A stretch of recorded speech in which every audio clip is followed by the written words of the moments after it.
नमस्कार। SPD news पर आपका स्वागत है। पेश है 21 अगस्त गुरुवार दोपहर 1:15 बजे राजस्थान की बड़ी खबरें। सबसे पहले एक नजर डालते हैं आज की हेडलाइंस पर। वैष्णो देवी जा रही बस दुर्घटनाग्रस्त, एक व्यक्ति की मौत, 40 घायल। राजस्थान में नया वेदर सिस्टम एक्टिव, 22, 23 और 24 अगस्त को इन जिलों में भारी बारिश का अलर्ट। डिस्कॉम ने स्मार्ट मीटर गाइडलाइन में किया संशोधन। बुलेट ट्रेन से पहले इलेक्ट्रिक इंजन का आज और कल ट्रायल रन। मुख्यमंत्री पर हमले का आरोपी 5 दिन की रिमांड पर। और अब खबरें विस्तार से सुनिए। जम्मू में जटवाल गांव के पास जम्मू पठानकोट राष्ट्रीय राजमार्ग पर सड़क दुर्घटना में एक व्यक्ति की मौत हो गई, जबकि 40 लोग घायल हो गए।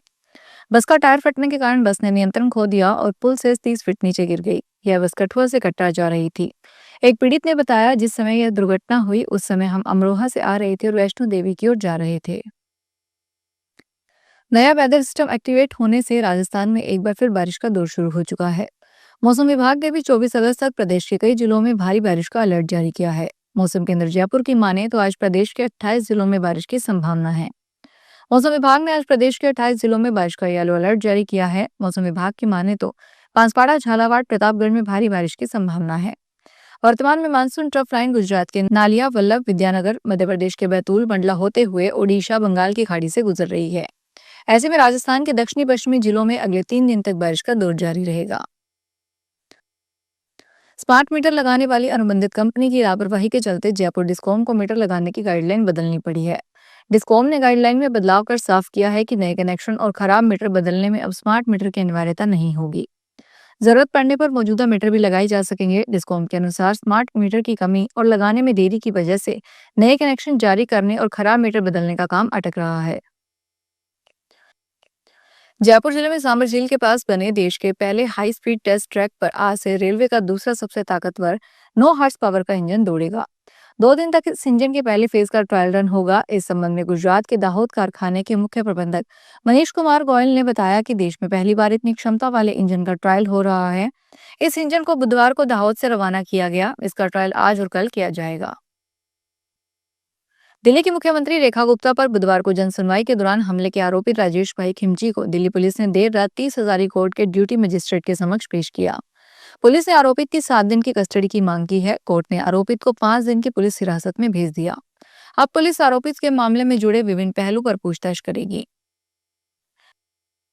देश के पश्चिमी हिस्से महाराष्ट्र और गुजरात में बारिश के कारण जनजीवन प्रभावित हुआ है। दोनों राज्यों में आज रेड अलर्ट जारी किया गया है। उत्तर प्रदेश में यमुना के कारण कई जिले बाढ़ की चपेट में हैं। यमुना का पानी ताजमहल तक पहुंच गया है। 40 गांव अलर्ट पर है। मथुरा में यमुना नदी कटान के बाद अपना मूल रास्ता छोड़कर 2 किलोमीटर दूर बह रही है। जैसलमेर के फलसुन माना सागर गांव में आज गुरुवार को ग्रामीणों और विद्यार्थियों ने मिलकर राजकीय उच्च माध्यमिक विद्यालय के मुख्य द्वार पर ताला जड़कर जमकर प्रदर्शन किया। ग्रामीणों का आरोप है कि लंबे समय से विद्यालय में शिक्षकों की भारी कमी बनी हुई है, जिसके चलते बच्चों की पढ़ाई प्रभावित हो रही है। ग्रामीणों ने बताया कि विद्यालय में दर्जनों छात्र छात्राएं अध्ययनरत है, लेकिन पर्याप्त संख्या में शिक्षक उपलब्ध नहीं होने से नियमित कक्षाएं नहीं लग पा रही है। पंजाब के फरीदकोट रियासत के आखिरी राजा हरिंदर सिंह बराड़ की करीब 40,000 करोड़ रुपए की शाही संपत्ति का चंडीगढ़ जिला अदालत ने बराबर बंटवारा कर दिया है। राजा की संपत्ति को 3 हिस्सों में बराबर बंटेगी। तीनों के हिस्से 33.33% आएगा। इनमें 2 हिस्से तो राजा की 2 बेटियों राजकुमारी अमृत कौर और दीपिंदर कौर के हैं, जबकि तीसरा हिस्सा राजा के भाई कंवर मंजीत इंदर सिंह के परिवार को मिलेगा। कंवर मंजीत इंदर सिंह के निधन के बाद उनके पोते कंवर अमरिंदर सिंह बराड़ ने केस लड़ा। जयपुर नगर निगम हेरिटेज में बीजेपी पार्टी के ही पार्षदों ने अपनी ही मेयर कुसुम यादव और कमिश्नर के खिलाफ मोर्चा खोल दिया। भ्रष्टाचार और विकास कार्य ठप होने के आरोप लगाते हुए 20 से ज्यादा बीजेपी पार्षद निगम मुख्यालय पर अनिश्चितकालीन धरने पर बैठ गए। पार्षदों ने यहां तक चेतावनी दी है कि मांगे नहीं मानी गई तो भूख हड़ताल भी करेंगे। राजस्थान के डूंगरपुर जिले में नगर परिषद डूंगरपुर द्वारा एक बड़ा फैसला लिया गया है। शहर की 6 कच्ची बस्तियों को 50 साल बाद डी नोटिफाई किया गया है।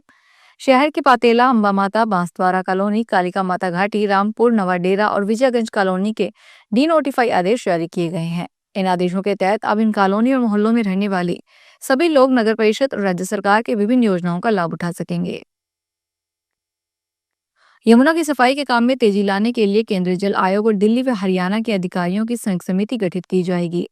जल शक्ति मंत्री सीआर पाटिल की अध्यक्षता में हुई बैठक में यह निर्णय लिया गया है। पिछले माह केंद्रीय गृह मंत्री अमित शाह ने यमुना की सफाई के लिए दिल्ली व पड़ोसी राज्यों को मिलकर काम करने को कहा था। कैलाश कुंड यात्रा इस वर्ष पूरे पारंपरिक वैभव के साथ नहीं निकलेगी। प्रशासन ने सुरक्षा और मौसम की गंभीर चुनौतियों को देखते हुए यात्रा को सीमित दायरे में आयोजित करने का निर्णय लिया है।